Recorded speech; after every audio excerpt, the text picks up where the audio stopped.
destroyed. It's being destroyed because of chronic illness. And if the current trends continue, if the graphs continue in the way that they're going, at best, we're going to face profound societal instability and decreased American competitiveness. And at worst, we're going to be looking at a genocidal level health collapse in our country and the world.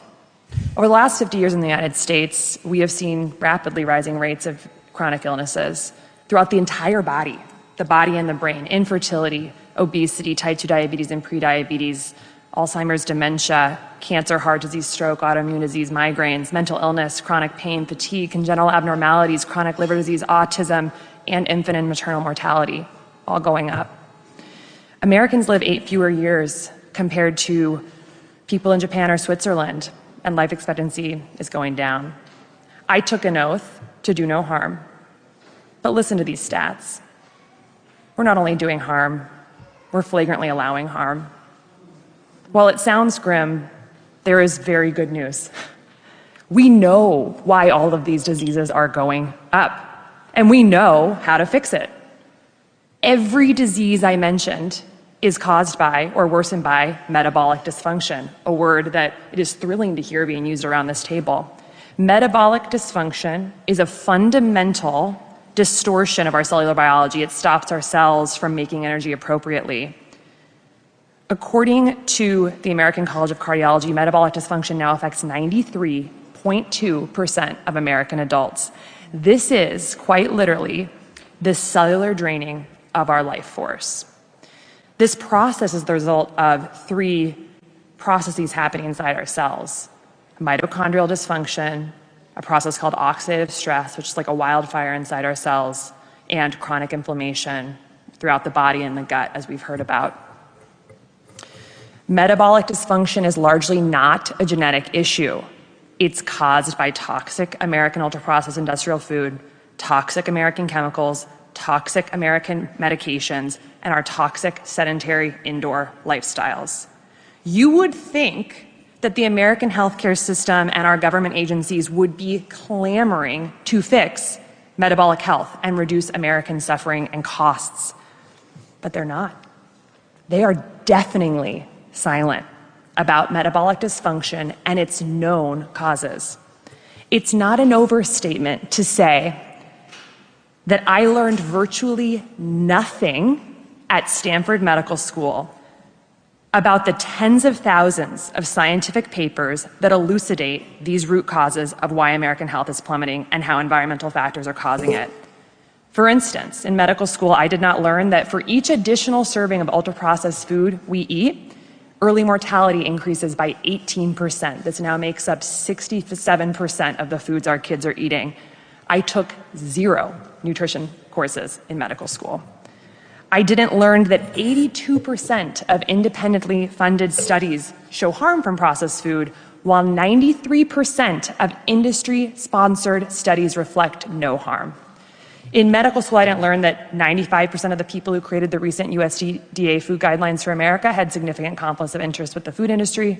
I did not learn that 1 billion pounds of synthetic pesticides are being sprayed on our food every single year. 99% of the farmland in the United States is sprayed with synthetic pesticides, many from China and Germany.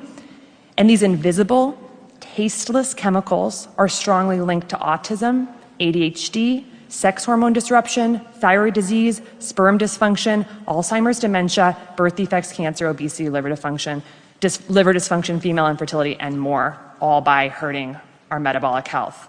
I did not learn that the 8 billion tons of plastic that have been produced just in the last 100 years, plastic was only invented about 100 years ago, are being broken down into microplastics that are now filling our food, our water, and we are now even inhaling them in our air. And that very recent research from just the past couple of months tells us that now about 0.5% of our brains by weight are now plastic. I didn't learn that there are more than 80,000 toxins that have entered our food, water, air, and homes by industry, many of which are banned in Europe, and they are known to alter our gene expression, alter our microbiome composition and the lining of our gut, and disrupt our hormones. I didn't learn that heavy metals like aluminum and lead are present in our food, our baby formula, personal care products, our soil, and many of the mandated medications like vaccines, and that these metals are neurotoxic and inflammatory. I didn't learn that the average American walks a paltry 3,500 steps per day, even though we know, based on science and top journals, that simply walking 7,000 steps a day slashes by 40 to 60% our risk of Alzheimer's, dementia, type 2 diabetes, cancer, and obesity. I certainly did not learn that medical error and medications are the third leading cause of death in the United States. I didn't learn that just 5 nights of sleep deprivation can induce full-blown prediabetes.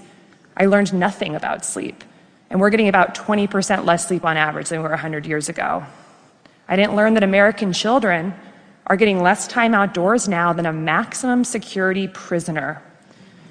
And on average, adults spend 93% of their time indoors, even though we know from the science that separation from sunlight destroys our circadian biology, and circadian biology dictates our cellular biology.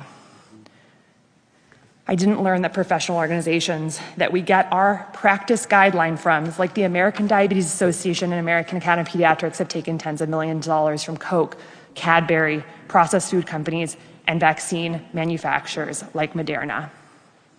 I didn't learn that if we address these root causes that all lead to metabolic dysfunction and help patients change their food and lifestyle patterns with a united, strong voice, we could reverse the chronic disease crisis in America, save millions of lives and trillions of dollars in healthcare costs per year. Instead, doctors are learning that the body is 100 separate parts, and we learn how to drug, we learn how to cut, and we learn how to bill. I'll close by saying that what we are dealing with here is so much more than a physical health crisis. This is a spiritual crisis. We